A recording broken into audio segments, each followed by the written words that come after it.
This is Fedora 28 with the GNOME 3.28 desktop as I reinstalled it on May 10th, 2018, shortly after I downloaded an update which resolved some of the outstanding issues with the Wayland session. This also changed the installed kernel to version 16.7. If you don't have at least this update, I suggest getting it before you make any judgments about Fedora 28. As a result, I have deleted 2 earlier videos which describe some of the bugs in the original release and with my experience, but I've left intact an installation video which I made on May 8th because I'm still using the original ISO, which presents some problems in using a virtual machine and a screen recorder while installing in the Wayland mode. However, if you're just installing on hardware, you should be able to install in the default Wayland option without too much trouble.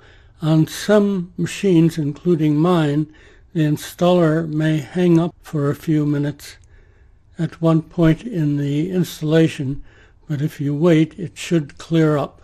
Now, Wayland is no more resource intensive than the Xorg session, but since I'm using Simple Screen Recorder, I still have to use the Xorg session to make this video.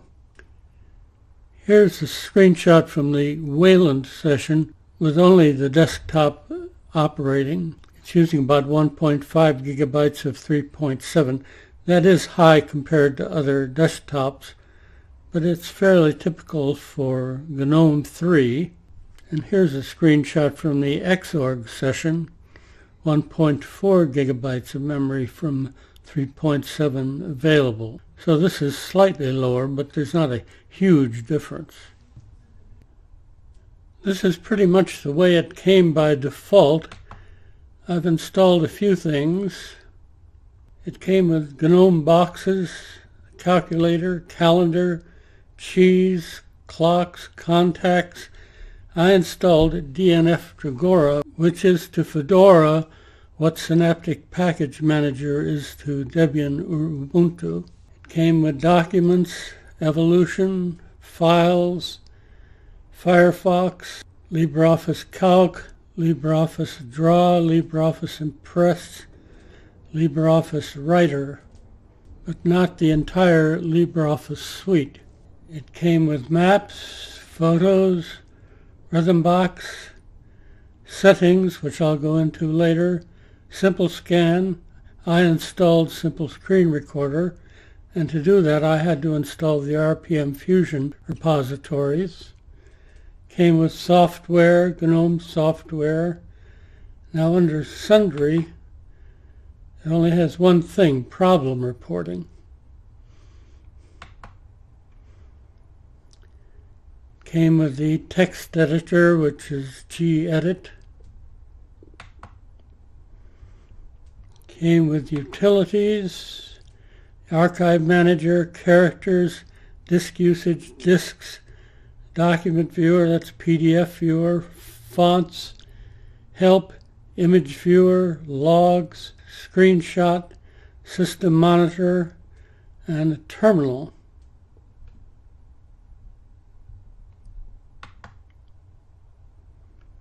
And it came with videos and weather.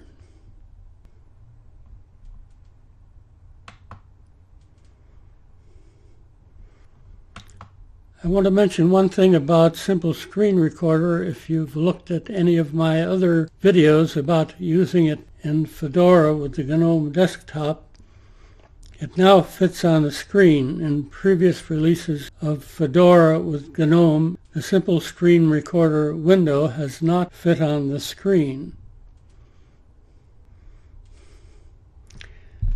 Now, as I said, I installed the RPM Fusion repositories. The easiest way to do that is simply to Google RPM Fusion and you'll find rpmfusion.org. You can't miss it. You then go down here to enable RPM Fusion on your system and click on that. Now, there are many ways of installing it.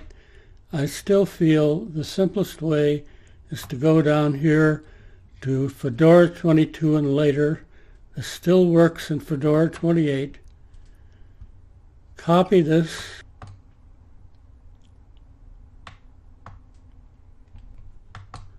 Open a terminal and paste it. Then press enter. Enter your password. Press enter.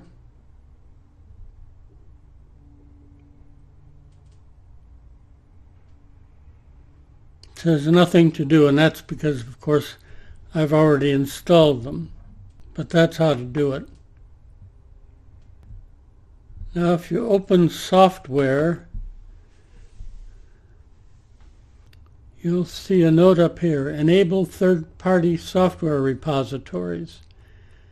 Access additional software from selected third-party sources. Some of the software is proprietary and therefore has restrictions on use, sharing, and access to source code. Find out more. Now I'm going to find out more. And it opens a web page. I'm mainly interested in what repositories are going to be included. And this is a list of them. The PyCharm repository. Now, PyCharm is an integrated development environment that works with Python programming language. And since developers are a primary audience of the Fedora workstation, this could be very useful for them.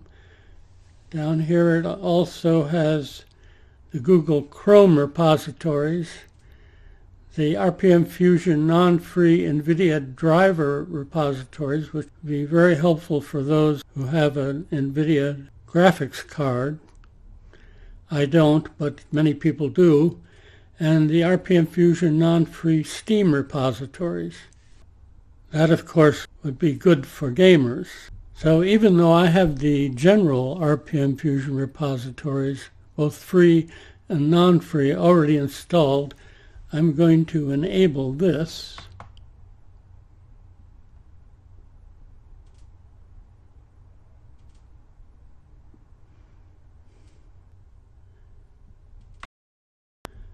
Now I'm going to search for Steam.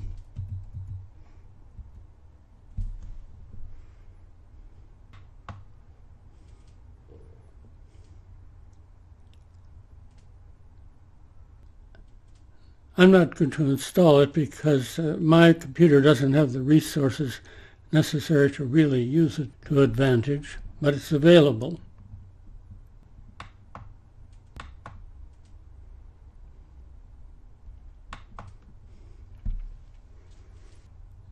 Now, the GNOME tweak tool is not installed by default, but again, it's available in the repositories. GNOME tweaks, as it's now called.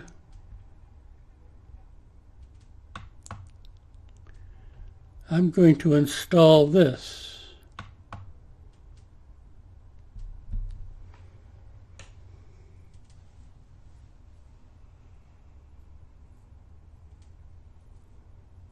That was rather quick.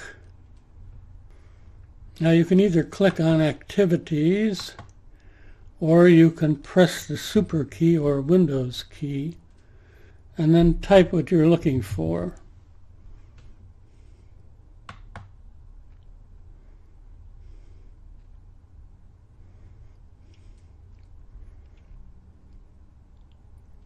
There was just a little notice there that configuration changes require a restart.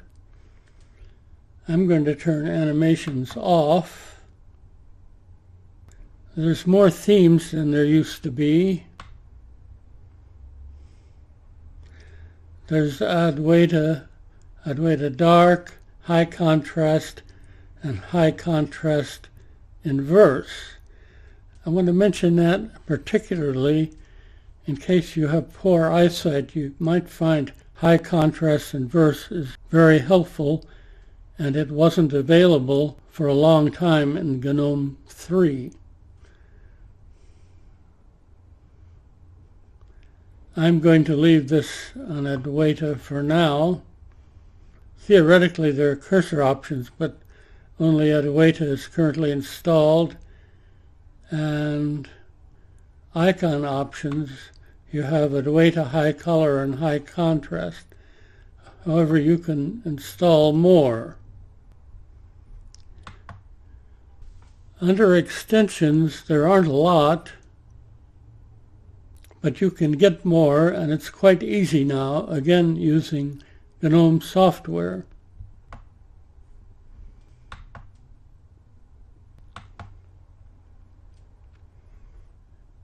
Just click on Add-ons. Now here it shows codecs which you can install. Some of these are already installed.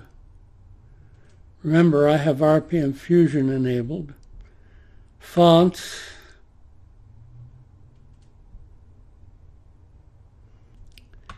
Hardware drivers.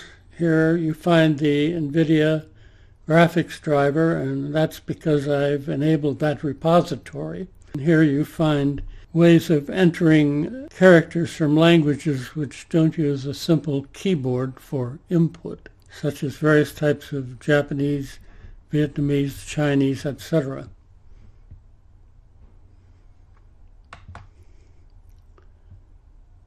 Localization, you have a whole series of languages for localization.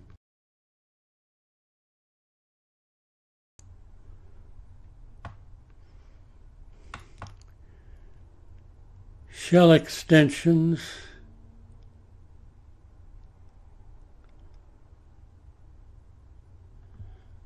Now here's where you can get the extensions for the tweak tool.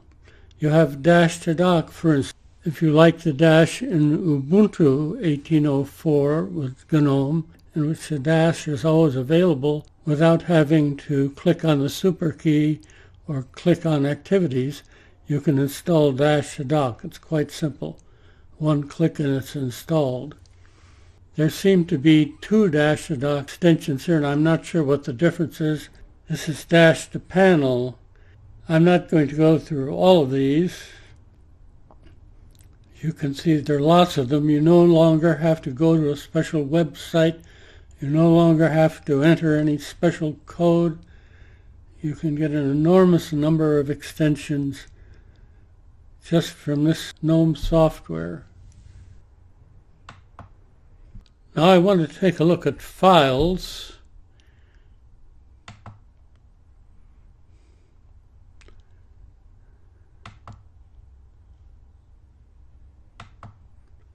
And this is version 3.28.1.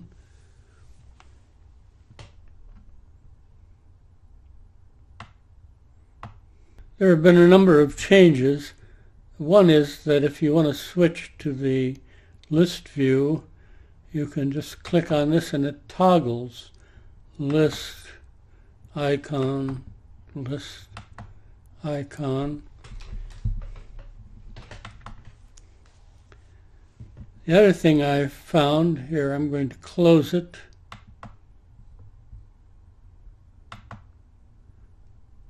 And reopen it, is that once you toggle it, it persists in whatever view you last selected. Now this no longer supports icons on the desktop. I do have one file in the desktop folder.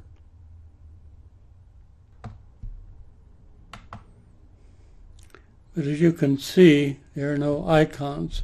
There is no way of getting icons on the desktop.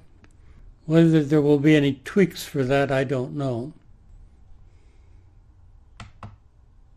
One of the major advantages of version 3.28, however, is that it supports stars. If you click on starred, it will show files that have been starred even though they're in different folders.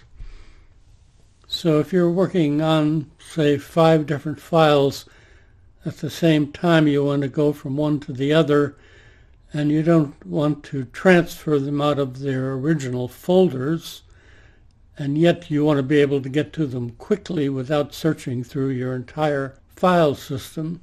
This is a good way of doing it. Now, to star a file, for instance this one,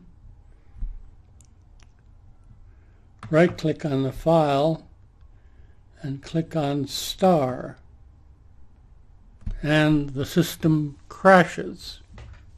Well, I didn't say it was perfect. Oops, we're sorry, it looks like a problem occurred in a component.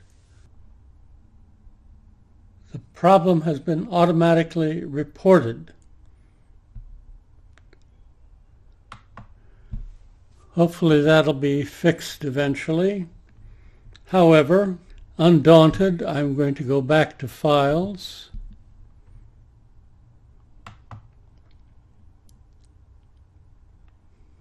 click on Starred, and you will notice that it did star the file. That file is now included among the starred files. So eventually this is going to be a very useful feature as soon as they fix this particular bug.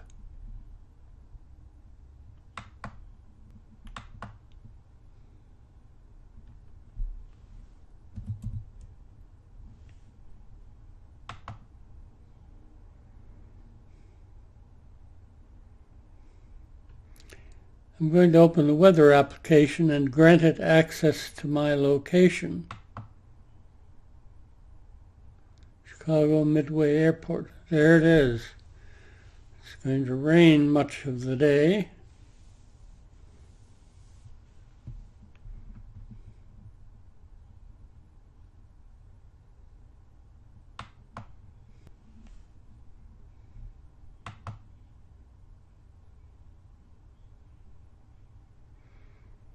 Now if I open the clock and calendar here, you can see the weather for today is indicated below.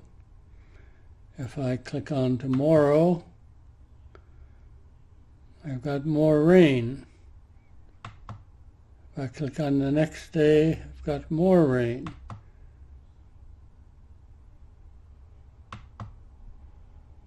It doesn't seem to change from day to day. It shows today's weather. What if I click on the end of the month? Still shows the same weather. So just bear in mind when you get this weather forecast, it's only for the current day.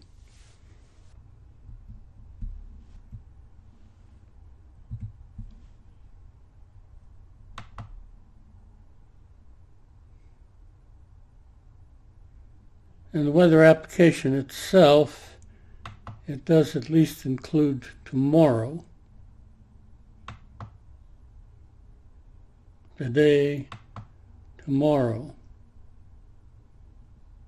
And it gives you some idea of what's going to go on for the next few days. You can also move it forward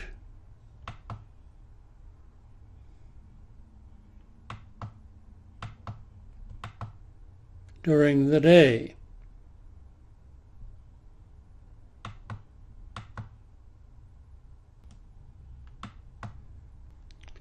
As far as backgrounds are concerned, this is just about it. There's one other one.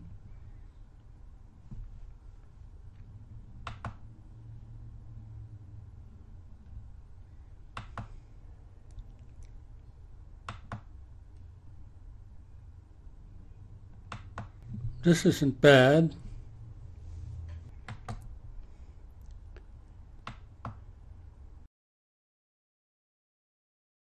However, I'm going to go back to the other one just to make editing this video a little bit easier from the standpoint of continuity. I want to take a brief look at settings. Now you can get to it from the menu here. I just typed in SET.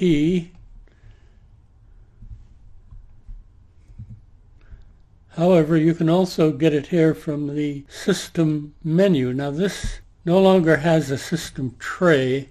It looks like a system tray, but you can click anywhere on here and you're not going to get anything different. It's going to be the system menu. Down here on the left, I have the settings symbol, and that's another way to get to settings. Now, it goes to the last setting that you use. First of all, let me click on Maximize. I just changed the background, so it's gone to background. That makes it convenient if you want to change it again. Under Wi-Fi, I have the airplane mode off, and I'm hoping to leave it off. It shows my current Wi-Fi adapter connected. I'm going to leave that. Under Bluetooth, it's looking for devices. Doesn't seem to be finding any, and that's because I don't have any. I'm going to turn that off. You can click anywhere on this symbol. It will toggle it off and on. I'm going to skip background. We were just there. Under notifications, you can enable or disable pop-up notifications of various types, and you can choose which applications are going to generate notifications. I'm not going to change anything there now. Same way for search, you can determine which applications are going to be searched. For instance, if you didn't want to search software, you could turn that off. Weather is turned off by default.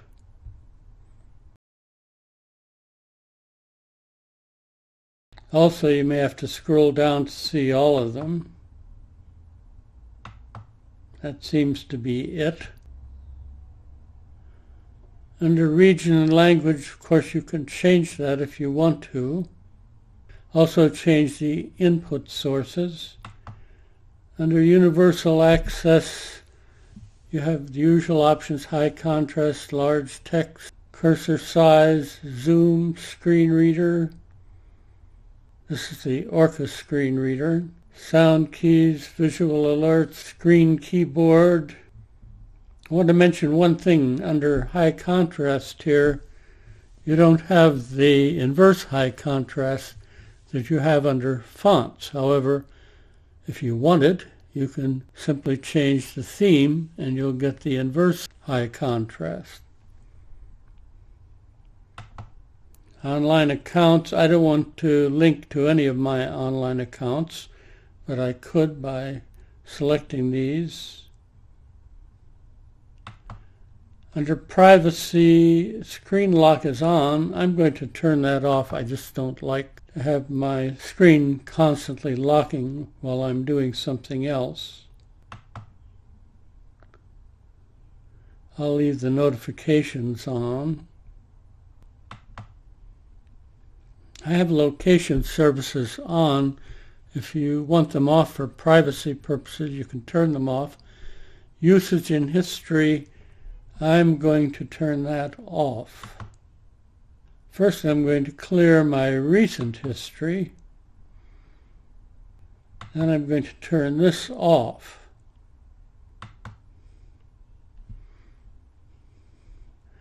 Now, this doesn't necessarily upload my history. It keeps it on my computer, but I still want to keep that off. Now I can purge trash and temporary files. That's off for now. I'm just going to leave that alone.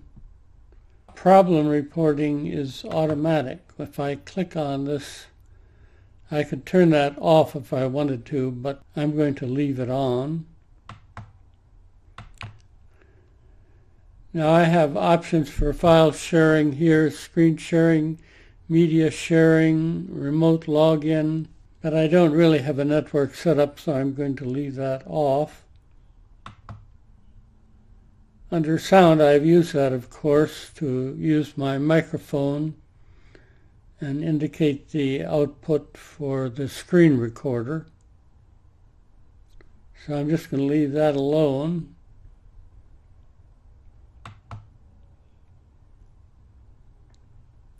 Under power, it shows me my battery is fully charged. It shows screen brightness at the maximum. Now it says dim screen when inactive. I'm going to turn that off. Blank screen in 5 minutes. No thank you. Never. Now you may feel differently about these things. I just don't want to be bothered with them. Now this is one where I got confused in an earlier video. This appears to turn on and off the power saving feature, which it implies turns off your Wi-Fi to save power. However, what it really does is turn your Wi-Fi on and off. I don't want to turn off my Wi-Fi to save power, but I do want to leave my Wi-Fi on, so I'm going to leave this as on. And I'm going to leave Bluetooth off. Automatic suspend I've got off. When the power button is pressed, you've got suspend, power off, hibernate, or nothing. I'm going to click on power off. Now I don't have a network set up, so I'm going to leave that the way it is. Under devices, you've got a lot of devices. First of all is the display. It's the landscape orientation, shows the resolution. The night light is off. I'm going to leave that off. That dims the screen at certain hours of the day and night, and you can set that. So under keyboard, it gives me the keyboard shortcuts. I usually don't use a lot of keyboard shortcuts, so I'm not going to change any of those right now. Under mouse and touchpad, I'm going to leave most of this. It shows the primary button, first left and then right. It shows the touchpad on, it shows natural scrolling off. I turned it off, it was on. I haven't touched the speed. Tap to click is off. Two-finger scrolling was turned on. I turned that off, but edge scrolling was turned off, and I turned that on. I haven't set up any printers yet, but in my earlier experiments with GNOME 3.28, I was able to set up my printers all right, but it didn't find them automatically. That only works with some printers. As soon as I installed my drivers, I was able to use my printers with no trouble. Removable media, ask what to do. I'm going to leave that the way it is. Thunderbolt isn't supported. I don't have any devices that use Thunderbolt. And I don't have a Wacom tablet. And I usually don't mess with the color. I usually leave it the way it is. That's a look at the available settings. Now here's Firefox. It comes by default.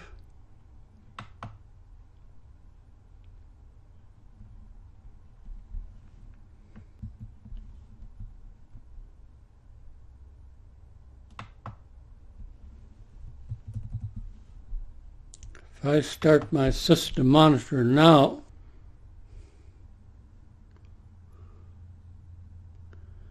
I have Firefox running, I have Simple Screen Recorder running, and I have the system monitor itself running.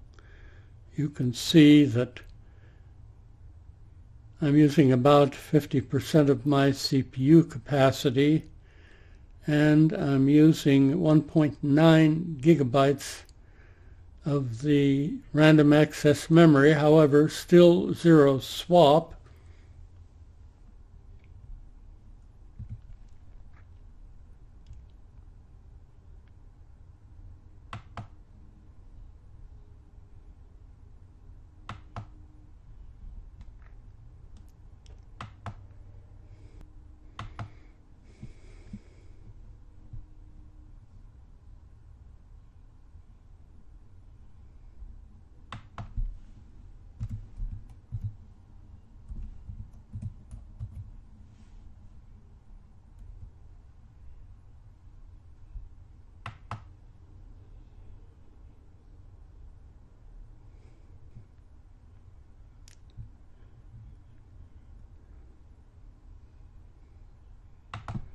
If I click on a recent video,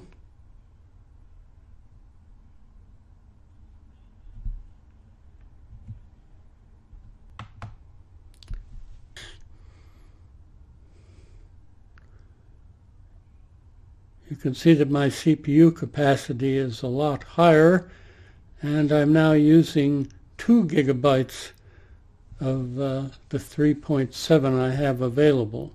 Still no swap, however. But GNOME 3 has always been high, and this is typical of GNOME 3.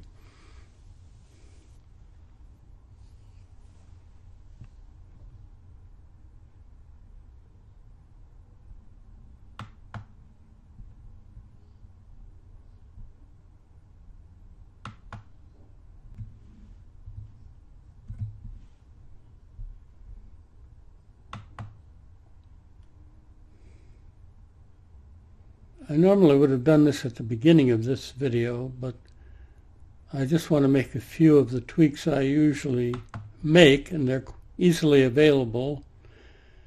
Under title bar buttons, I'm going to enable maximize and minimize buttons, and you can see they're available here. I could also change them from left to right. I like them on the right. You can put them on the left. Or back on the right. And under Appearance again and Top Bar, I'm going to show the date and the clocks. Notice it now shows the day and the month and the date. So that's just a cursory view of Fedora 28 on May 11th. The day after they seem to have fixed the Wayland session. There's still a few problems, as you can see, but it's getting better, and I expect it to continue to get better. If there are any other major changes, I'll probably mention those in a future video, but for now, that's what I have to offer. This is XRAM Tech. Thanks for watching.